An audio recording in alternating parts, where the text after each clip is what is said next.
All right, Middlecoff, we thought we'd go old school radio, like the original debate TV topic kind of setup, which is 2-minute drill, right? Very simple. I like it. Let's do it. Rapid fire. Keep it moving. Get our mind right and give some takes. All right, 2 minutes topic. We ask each other. I will start with you. 2 minutes on the clock. Here we go. Game 6 of the Rockets Thunder series was on Monday night. My timeline was filled with people making fun of the Rockets. With Harden and Westbrook together, they're an easy target. Is Russell Westbrook one of the richest people on earth, the most overpaid NBA player ever? I Googled it last night after he had 2 turnovers and an air ball on a free throw jumper where he not only airballed it, he held his shot, guy. Like he thought it was going in. His latest contract was an extension, $233 million. Okay. And I think the key when we talk about Harden and Westbrook are not to talk about them as basketball players. You have to put the money involved because it's no longer, this guy's making $7-8 million a year. These guys make $233, and James was $250 million combined. But James is a better player than Russell. I watched a little bit of the Corp. Alex Rodriguez, Big Cat. They had Kevin Durant on. And Kevin Durant and A-Rod was like, what was the biggest reason you left? And he said, and it seems like he recorded this like before Corona, the number one thing I wanted to get away from, I looked at my OKC roster and I thought we just had a bunch of athletes. I wanted to play with skill guys. And I was like, ding, ding, ding, ding. Russell Westbrook, one of the greatest athletes, I think it's fair to say, in the history of professional sports. I'm talking Deion, Bo Jackson, just level pure athlete. Not a very skilled basketball player, guy. He can't shoot. He makes terrible decisions. $233 million for a guy now. There's a chance if they lose Game 7, he's gone 4 straight years since Kevin left him. And now he's got Harden. He's had Westbrook. He's had Oladipo. He's gotten bounced in the first round, and they were going to win before he came back from injury. He's going to get bounced in the first round, guy, potentially 4 years in a row. Not a big James Harden guy. And I actually appreciate Russell's energy and effort and athleticism, but he's the most overpaid basketball player in the history of the league for anyone that's viewed as a good player. Because the money is so massive, right? Like, even if I wanted to say, if we're just talking all athletes, I'd be like, well, what about Kirk Cousins? And you'd be like, well, he's got a ton of money. He doesn't have Russell Westbrook money. You got to factor in the cash. And I think when you factor in the results plus the cash, it's Russ. Okay. We'll see if we each get a turn to talk in this topic or not, but here we go. Oh, I was just going to give you the floor on your topic. Gotcha. All right. I just freelanced on that one. Have at it. Bill Belichick, I'm sure you saw it, went viral. I saw a while back he was going to be in a Subway commercial. The actual commercial made its way to the internet. And the commercial happened. Belichick acted. If you could get Belichick's next acting opportunity in a movie or a television show, what type role would you like to see Belichick do? I would like to see him in a specific show, which I've watched during quarantine, and that is Succession. Here's why. Succession is dark, but it's also really funny. I think Bill nails that perfectly, like super dry, intimidating, kind of everyone in the show is kind of weird. Everyone's really layered and deep, and they're enigmas, and there's a lot of like snarky talk. Everybody's always scheming, like brothers and sisters are getting stabbed in the back by their own dad, not literally, but figuratively. Family members are constantly scheming against family members. Just like Tom Brady walked around that building his whole career wondering, is this the day Bill cuts me? I mean, I just won another Super Bowl. I think I'm the greatest quarterback of all time. Belichick doesn't want me back. He's going to run me out of town for Jarrett Stidham or whoever, Cam Newton as it turned out. So I think that'd be the perfect show for him. I think his acting style, which we saw in this Subway commercial, which is just kind of straightforward, understated, just play the guy that we all think he is.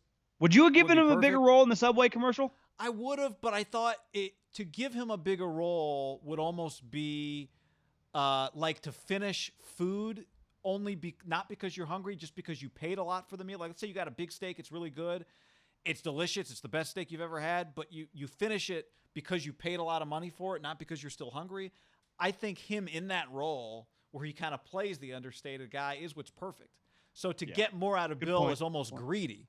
So I want Bill in Succession. I want him leading some sort of like hostile takeover of a company, which actually they just had in the last season, I think, but no reason to not have it again. Give me Belichick, Succession, several episodes, stabbing people in the back. That's Love it. I'm in. All right.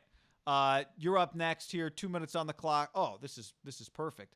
So Alvin Kamara has not been at practice for a couple of days. There's been some thought that it was health related. Then there were some reports that it was contract related. Then Josina Anderson reports that the Saints would be open to trading him should the Saints trade Alvin Kamara. And is it Kamara or Kamara? I go Kamara. I just go, he's a badass. I mean, he's one of my favorite players in the league.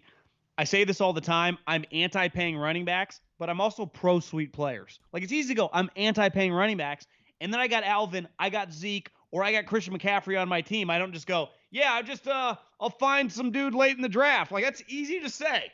Sean Payton, my guess, educated guess is no hold in, no hold out, show up to camp. We showed we'll take care of guys. We take care of players here. Alvin's like, cool.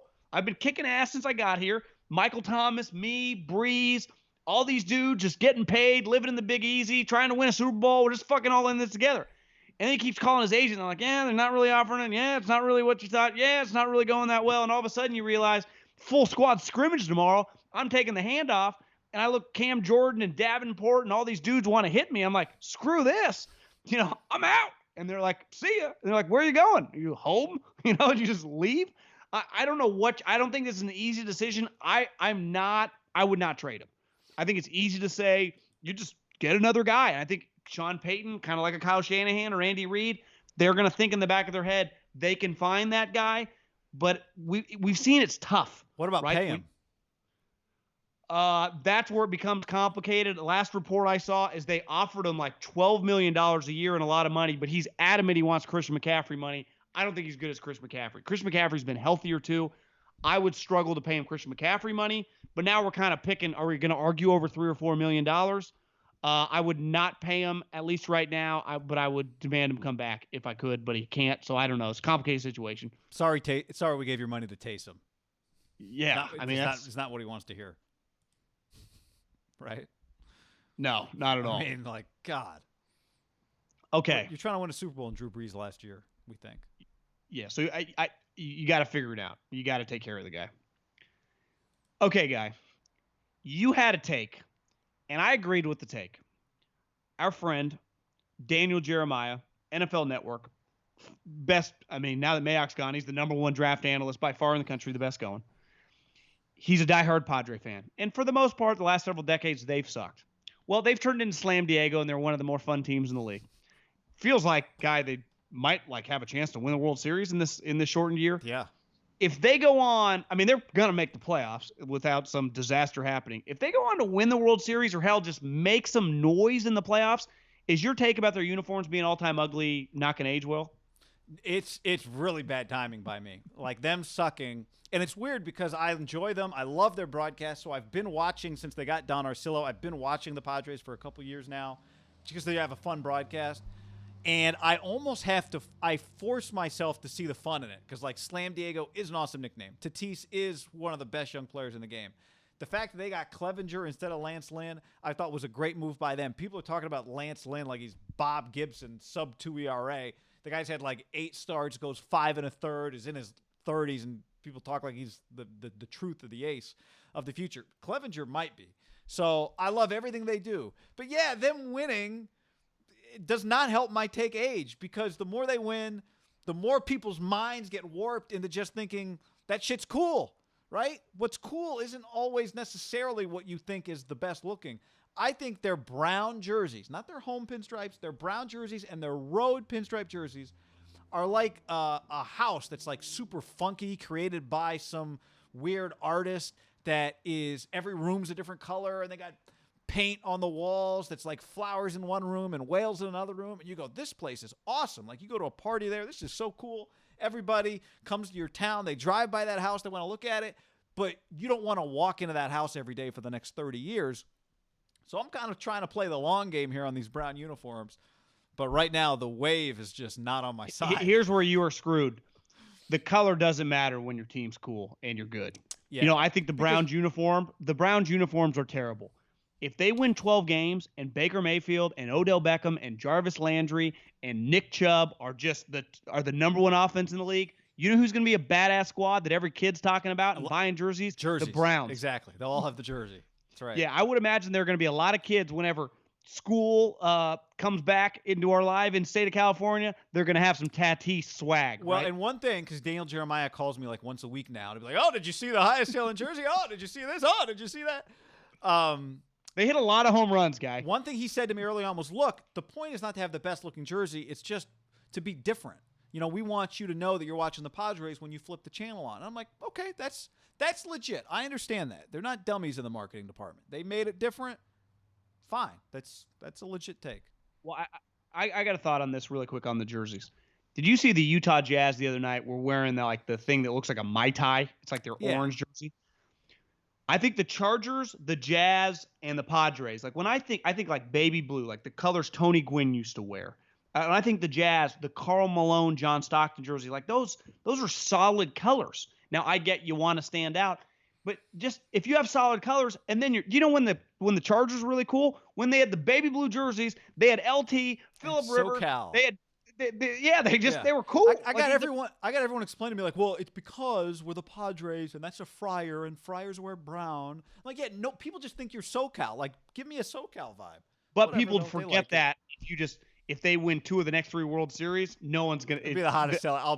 I might buy one. I'll be buried. I might buy a brown Padre hat if they win one. I'll be buried in brown dirt. That's what'll happen. Yeah, they'll come after you, guy. All right, this is one we'll share. This one we'll put 2 minutes on the clock. Channing Frye did an interview. I think it was with Taylor Rooks, John, recently. They were talking about the fact that George Hill was not out for the anthem the other day, and he said because he had to do some pregame business. And Channing Frye said, "Dudes take 20-minute dumps. We're 7 feet tall. Quote, we take dinosaur dumps." That whole thing is the full quote. So I had not even thought about that before in my life. How big are the dumps of 7-footers? Now it's all I've been thinking about for the last 7 hours. How big do you have to double flush, like mid-push? Do you need a stronger toilet, industrial size? Like, do you need something that they have? I don't know. I don't know. Is your water bill higher? I mean, I got to figure their butts are bigger. Maybe you just need a bigger toilet. I don't know, John.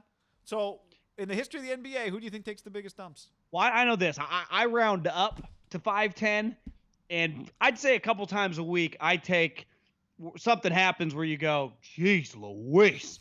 I can't imagine being 6 Karl Anthony Towns or Draymond Green or Klay Thompson.